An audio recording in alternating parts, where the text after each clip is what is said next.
Neil, before we talk about agency relationships, can you explain how an agency relationship is created? An agency relationship is created like a contract. It is a meeting of the minds between the buyer, for example, and the agent. There has to be an understanding that the buyer wants to engage the agent, and the agent wants to be engaged by that buyer to represent them in connection with the transaction. That brings to mind a question I often hear. Does compensation create agency?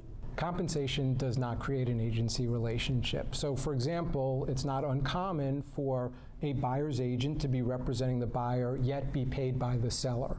So once again, by paying someone doesn't create an agency relationship. Okay. So before we talk about agents, I want to ask you about the terms client and customer, which I often hear used interchangeably. What is the difference between the two?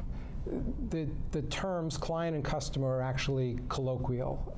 And while they may be defined in various parts of the law, I am very much in favor of using the specific reference to the party I'm representing. So if I'm representing a seller, then I should say I represent the seller. If you're representing the buyer, you should talk about representing the buyer. Again, because these terms have been used over time, but they are used differently depending on who you're talking to. I would very much prefer to see a real estate agent say, I represent the seller, for example. I see, it's a lot clearer that way. Absolutely. So let's discuss agency. What are the obligations that a real estate broker owes to the party that they represent? A broker has very specific obligations to the party that it's representing, and we use the acronym OLD CAR. The O stands for obedience. The L stands for undivided loyalty. The D stands for full disclosure.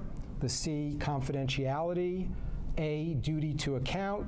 And R, reasonable care. And those are the most important things, the legal obligations that the broker has to the consumer that they're representing. Again, OLD CAR is the acronym.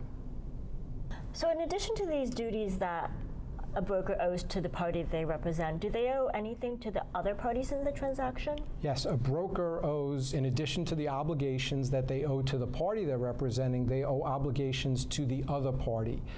A seller's broker has an obligation to a buyer to exercise reasonable skill and care in the performance of the agent's duties, deal honestly, fairly, and in good faith, and disclose all facts known to the agent materially affecting the value or desirability of the property, except as otherwise provided in law. Okay, so if I'm representing the buyer, then I owe duties to the seller. Correct. So the same concept. You have an obligation to exercise reasonable skill and care. You have an obligation to be honest and truthful. And then if you are representing the buyer, you have an obligation to the seller to let them know if you know something, some material fact, which would prevent the buyer from completing the transaction.